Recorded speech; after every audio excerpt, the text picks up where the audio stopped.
अस्सलाम वालेकुम। आप देख रहे हैं के न्यूज चैनल। खबर शामिल करते हैं तांदलियावाला से। थाना गढ़ फतेह शाह के इलाके में नॉन स्टॉप चोरी और डकैती का सिलसिला न थम सका। आज से तकरीबन 12 रोज कबल खादिम हुसैन के घर चोरी की वारदात हुई, मगर पुलिस थाना गढ़ फतेह ने आज तक मुकदमा दर्ज न किया।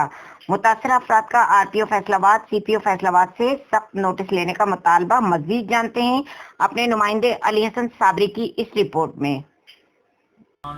ਅੱਜ ਤੋਂ ਪਹਿਲੇ 18 ਤਰੀਕ ਨੂੰ ਇਸੇ ਮਹੀਨੇ ਦੇ ਵਿੱਚ 18 ਤਰੀਕ ਨੂੰ ਮੇਰੀ ਘਰ ਦੀ ਚੋਰੀ ਹੋਈ, ਜਿੰਦੀ ਮੈਂ ਐਫਆਈਆਰ ਉੱਤੇ ਥਾਣੇ ਦਰਜ ਕਰਾਈ ਹੈ।